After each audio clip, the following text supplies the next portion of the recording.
Nothing new, and we've been fighting back at every turn. But how can we better protect workers' rights? Activate Live starts now. Activate your voice. Activa tu voz. Activate it now. Speak up. Speak out. Get involved. Get involved. Engage-toi. Take action. Aktiviere deine Stimme. We're union and we're proud.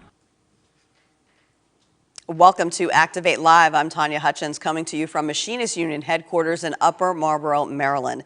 Today we're talking about preserving workers' rights, organizing, and collective bargaining, especially amid anti-union activities. We'll also take a look at a new movie musical called Stand. You'll find out how the IAM played a role. But first, Tuesday was a monumental day for LGBTQ working people. The United States Supreme Court heard 3 cases affecting their workplace protections and whether the Civil Rights Act of 1964 includes them. Hundreds of activists rallied outside the Supreme Court, asking the court not to roll back rights. The AFL-CIO constituency group Pride at Work turned out in full force. Workers' rights are on the line, especially for LGBTQ workers. We do know that half of LGBTQ workers do not come out at the job because they are afraid of discrimination. And for those that do come out, 1 in 4 of them actually do face discrimination at the workplace. So that's why it's really important that we have more and more workers join unions so they have the protections of a union, and they're not always at risk of what's going to be happening here at the Supreme Court or in Congress. And when that way the workers themselves have control over their rights at the workplace. Activists are also asking Congress to vote for the Equality Act, which would provide comprehensive federal protections for LGBTQ people throughout the United States. Well, Machinists Union International President Bob Martinez is urging congressional lawmakers to vote yes on the Protecting the Rights to Organize Act, also known as the PRO Act. It was introduced Monday by House Education and Labor Committee Chair Bobby Scott of Virginia and has 212 co-sponsors. The act would amend the National Labor Relations Act to broaden workers' rights to strike and unionize. The International Civil Aviation Organization held its 40th assembly in Montreal, Quebec, Canada last week. The ICAO is a specialized agency of the United Nations that regulates the principles and techniques of international air navigation. It also fosters the planning and development of international air transport to guarantee safe and orderly growth. The IAM participated in the assembly as part of the International Transportation Workers Federation delegation to ensure our members and all airline workers around the globe had their voices heard. Union members know that on average, we earn more wages than non-union workers because we negotiate our pay in collective bargaining agreements, or CBAs. But getting the livable wages we deserve for our hard work is hard work. Joining us now to tell us about challenges we still face when it comes to unionizing is Heidi Shierholz of the Economic Policy Institute. Thanks for taking the time to join us, Heidi. Thanks so much for having me. Well, first off, what percentage of workers are in unions in 2019? Right now, in 2019, it's a little bit less than 12%. There's a big difference between the private sector and the public sector. If you're talking about the private sector alone, it's around 7%. But overall, you're looking at the whole broad swath of workers, it's just a little less than 12%. So how does that compare to the 1960s and 70s? Yep, there's the rub, right? Like there has been a major decline over that period. So I have data from 40 years ago. It was around 27%. And if you go, so more than a quarter of the workforce was unionized at that time, 40 years ago. And if you go back even further, it was even a little bit higher. So there has been a substantial decline in union coverage over this period, and it's really interesting. And I think we're going to talk about this, but to talk about what's behind that. When you look at wages, I mentioned earlier that union wages are different from non-union wages. How do they compare?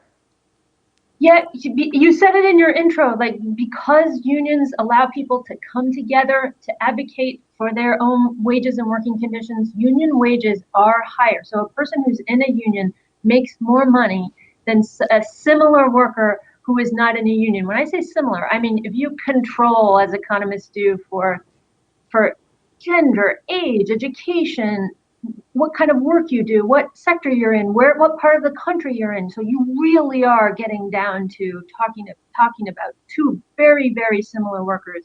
A worker who is in a union makes, on average, 13.2% more than that similar worker who is not in a union. It is a major boost to workers' paychecks.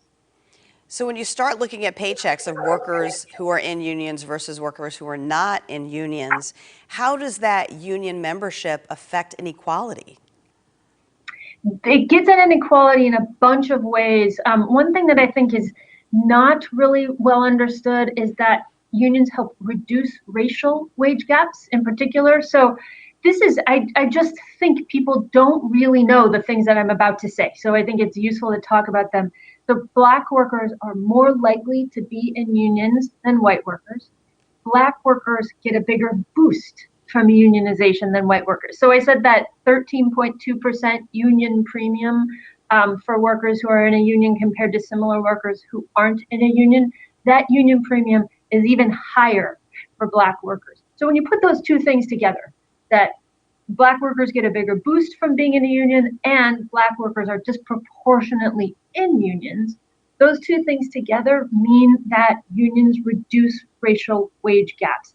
And the sort of the tragic part of that is that means the decline in unions has been a major contributor to the increase in racial wage gaps that we have seen. When it comes to collective bargaining, does collective bargaining have an effect on non-union workers? This is another thing that I think is incredibly important to talk about. So I've spent all this time already in this interview talking about the boost that union workers get, and that is real and meaningful.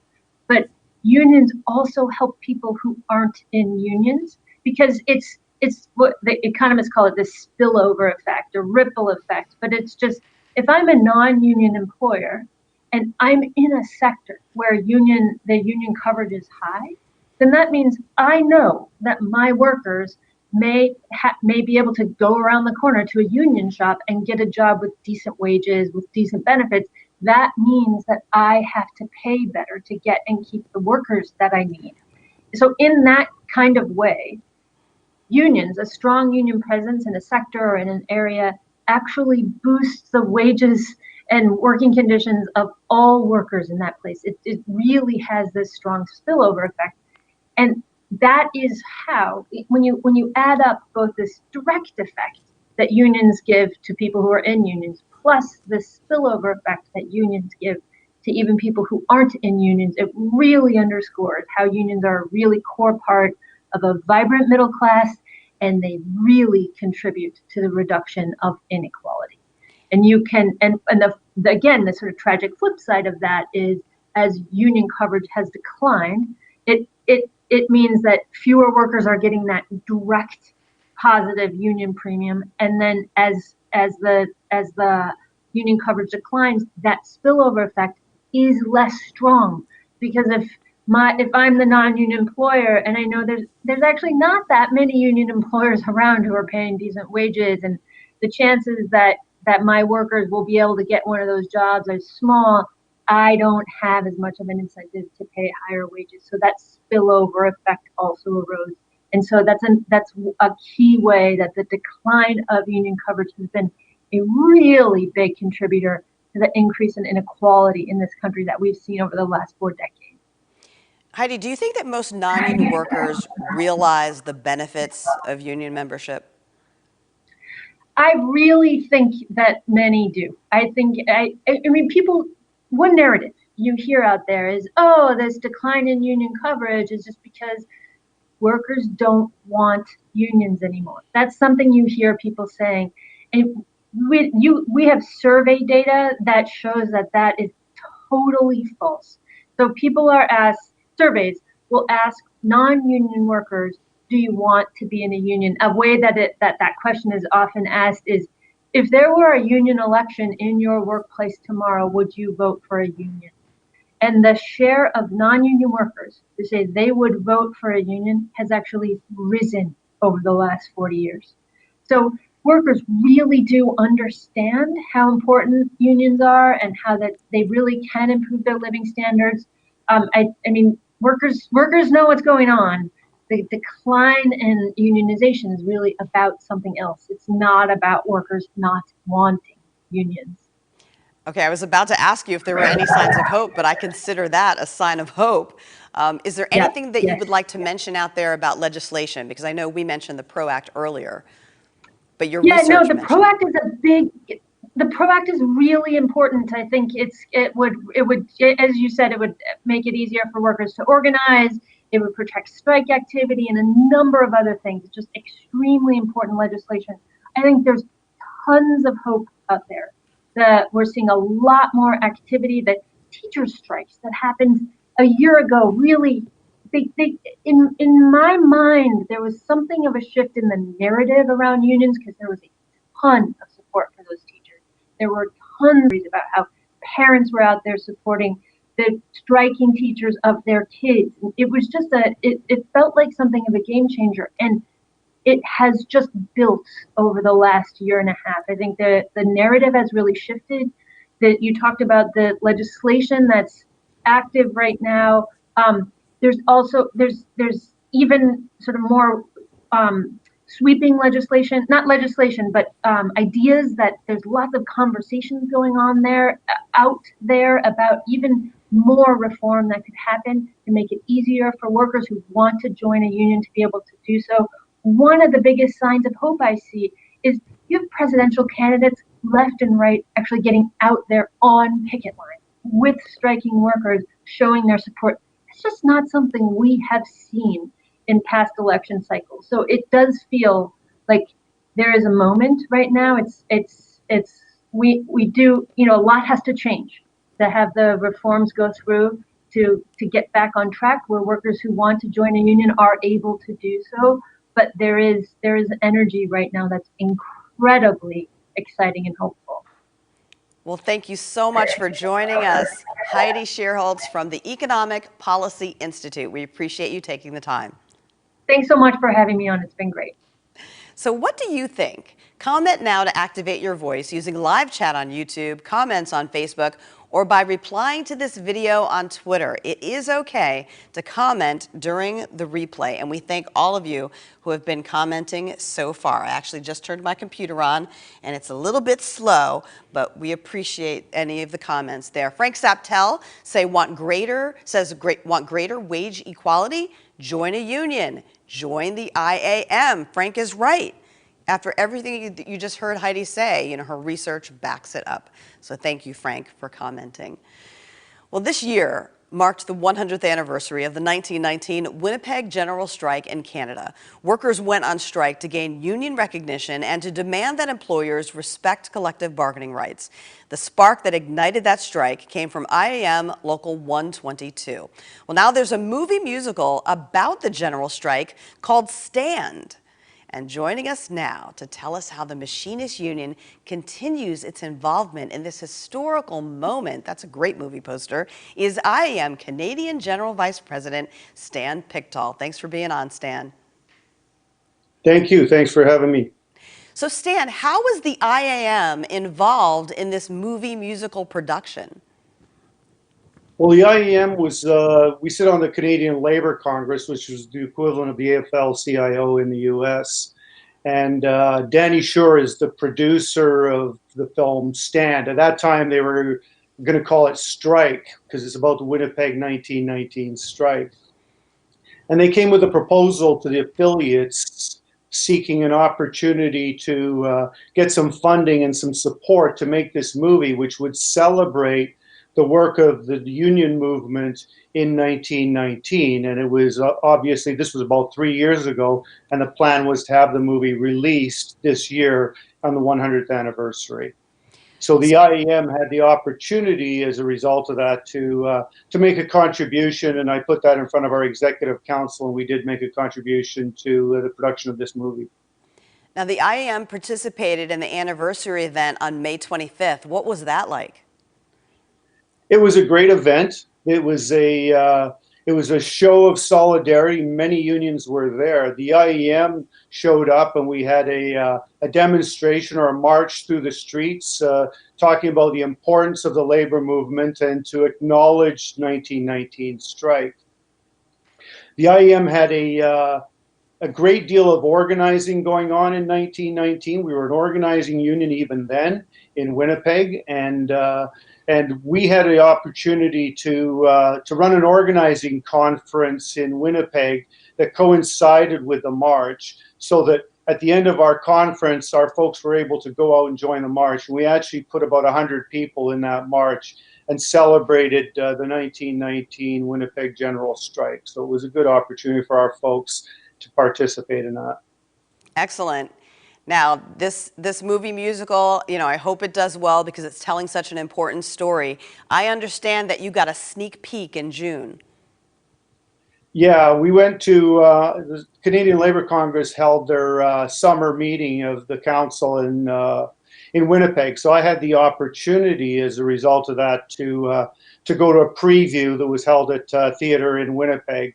Unfortunately, I was on a flight and had to leave before I got to the end of the movie. So I know Bob Wood has seen the whole movie, and I'm hoping he's not going to give any clues as to how it ended, because I'm looking forward to going and seeing it in the theaters in its entirety. But it was a good opportunity. It was a great movie, and it certainly recognizes the work and the challenges of people at the turn of the century, the turn of the previous century, in organizing and being part of a union.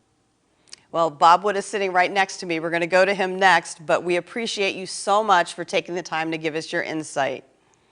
Well, thanks. I encourage everybody to get out and see this film. It's a great movie, and I know our own Frank Saptel runs an organization called CLIF. It's the Canadian Labour International Film Festival. And if you're interested, you can go to labourfilms.ca. Now, that's labor with a U, the Canadian spelling, labourfilms.ca, and there's a website for CLIF up there. But we're interested in promoting this work. That's right. Okay, when we go to that Canadian website, LABOUR for labor. Thank you, Stan. Cheers. Well, we want you to get a taste of what the movie musical is like. Here's a short preview of Stand. Prices have doubled, but your wages have not. Your working conditions are terrible. So, I'm tired of all the people. What if you could earn $90 in 6 months? Who tell me I should just go sit down. You think the government will let an immigrant tell them what to do? I'm sick of being seen as free. I'm Stefan Sokolowski. And being scared in my hometown. Do you live here? I live there. My name is Rebecca Almazo. When you don't count me among your equals. You got this color skin, and they don't let you in no more. Just lie down. The more we do nothing, the more nothing changes. So now I'm gonna stand on the strength of those shoulders. Join us in a general strike. Stand up and never back down. Who's in? These hands have the strength to move boulders. Put down your tools! I've drawn my line in the sand. Everybody out! And this is where I stand. Now, while the movie musical hasn't been released in the United States yet, there was a screening at the Canadian Embassy in Washington, D.C., and IM Communications Director Bob Wood was there, and Bob joins us now. So, Bob, what did you think? It was a very good movie. One of the problems for unions and workers is we don't have many movies about what happens. These are great stories, and they just aren't told very often. And the Canadian 1919 General Strike, that was something that changed the direction of the entire nation. But this is a great movie. It's Hollywood production level. There's Hollywood actors, very good ones. Greg Henry, one of the stars of the movie, has been in all kinds of productions. You'll recognize him. And All the other actors are very good. It's a very well done drama. And it's a Romeo and Juliet story set during this tumultuous time. And it's a musical, and that's a little different. But the thing is, it was made from a stage play, adapted from a stage play. It's been very popular in Canada for some time now. But nobody jumps out dancing on picket lines or anything like that. The stuff is very organic and very much a part of the movie. And kind of the main song that a young lady, Lisa Bell, does is kind of the anthem of the movie. It's a beautiful song. And we're going to show that song at the end of our show. Right. So if you stick around, you'll see that video. It ties it all together. And so we're really excited about this movie coming out and people getting to see it. I think everybody should see it. And I am going to do a YouTube review. Everybody does reviews of movies, so I'm going to do a review of the movie, and we're putting it together now. It'll be out in a few days, and I hope everybody goes to look at it. I'm going to do a non-spoiler review because we're not going to see this movie for a while. That's what Stan said. He missed the ending, so he doesn't want you to tell him how it ended. Well, and it's kind of like Titanic. I mean, you know, if you go and look at the strike, what happened after the strike, you know, the strike was not a success. I mean, like Titanic, the boat sank. But the story behind it all is what's important, and that's what ties us all together. It's a powerful story. And a general strike is something that's new to Americans. Like we don't. It's old, but new, right? Because we actually had a general strike in Seattle the same year. With the National Labor Relations Act, most general strikes have been, you know, are not legal and stuff now. But it does show the power of such a thing. I mean, 30,000 people went out. That's a lot. That's a lot of people, especially, you know, there was a lot fewer people around back then. And that's bigger than some towns these days. Yeah. You know? And they went out and they shut the town down for 6 weeks. And what really hits home with this movie is the people, the companies and the government and everybody that's against this, they do everything they can to split people apart. And this movie shows how families, you know, are hurt and how, you know, family member to family member and the kind of things that happen. And so it's worth seeing. It's a really good movie. So what are the plans for the release of this movie? So I understand they're going to release the movie generally in Canada. It was just at the Toronto Film Festival, and it was... and this is going to be in Canada November 29th, right? November 29th. In Canada, the Toronto Film Festival, they had 3 showings at the festival and they all sold out. Wow. Very well received there. So it starts there, and then after the theatrical release in Canada, they're going to do digital downloads to, I think, 11th graders in the entire nation. And so they can all see it after the theatrical release. That's what we need to get into the schools. That's what we need. And so it comes here to the States in hopefully early 2020. And so... so do we get the day off so we can go look at it? Well, I'll tell you. It's worth it, and so it's important, you know, to get that theatrical release, to get it, you know, to the time, you know, it comes out on streaming and comes out so everybody can see it, and it's a really good movie, and it's worth it. So next year, you know, once it's released, what are different other ways that people can see it?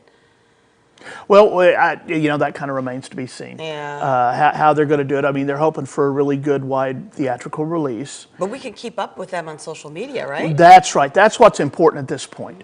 I talked with the director, Rob Atatui, at the premiere. Great guy. Really, this is a passion project for him. And they did the cinematography, everything's great in this movie. So now, what we need to do, they have a Facebook page, they have a website. The website is stand-movie.org, .com, I'm sorry, stand-movie.com.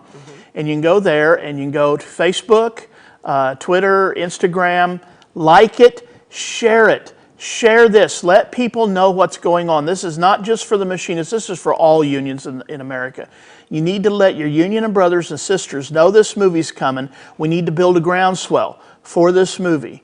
And Rob Atatui and the writer Danny Schur, I've talked to both of them, and they, whenever it comes closer to time for release here in the States, they're more than happy to come on the show and talk with us, and to do things to help out, to let everybody know this is something that needs to be shared far and wide. I just saw a really cool comment from Frank Saptel, and he was saying Machinist Union members R.B. Russell and Walter Heronchuk were an integral part of the Winnipeg General Strike. He also says there is still a school named after Russell in Winnipeg, so the legacy lives. So that is wonderful. I'm hoping everybody in that school is learning not only about the 1919 General Strike, but about Russell as well. One of the cool things about this movie is that most of the characters in it are based on real people. Even the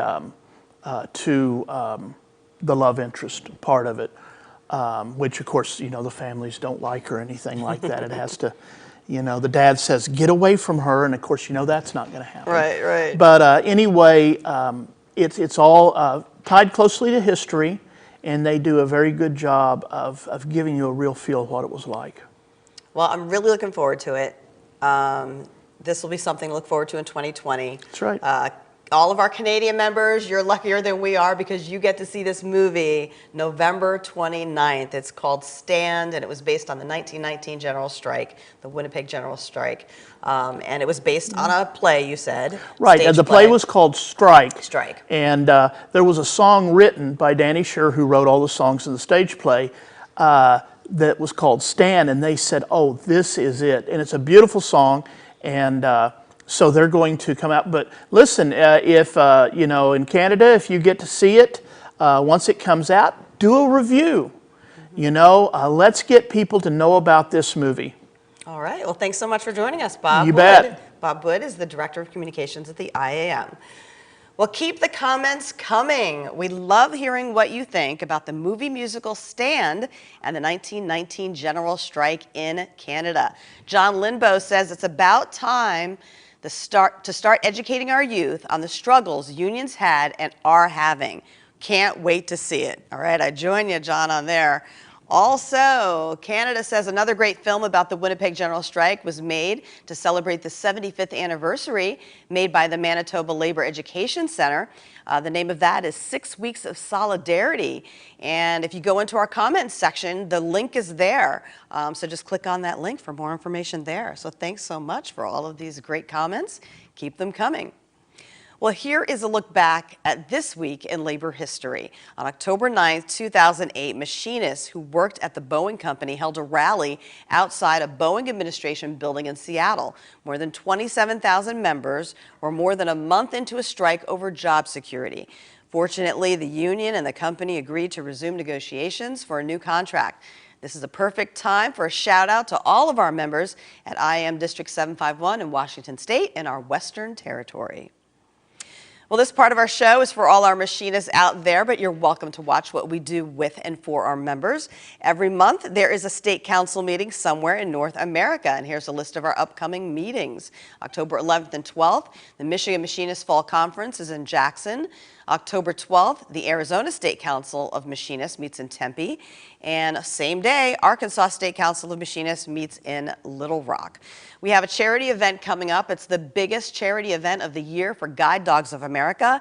This is the fourth event, the charity banquet, that takes place on November 23rd. But earlier in the week, there's a Hogs for Dogs bike ride, there's a golf tournament, there's a sporting clay shoot, and it all culminates with this Woofstock charity banquet.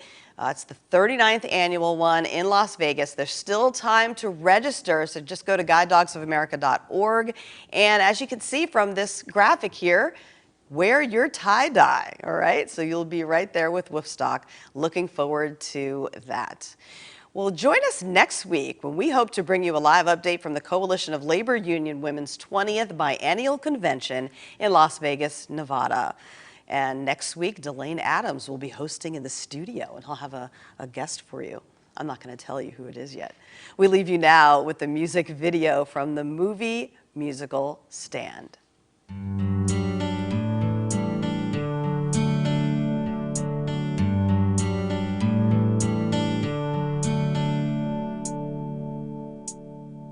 I'm tired of all the people who tell me I should just go sit down.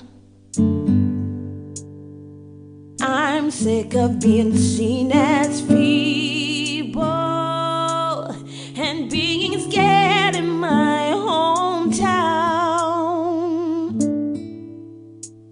When you don't count me among your equals, then don't expect me to just lie down. So now I'm gonna stand on the strength of those shoulders, of those who stand up and never back down. These hands have the strength to move bold.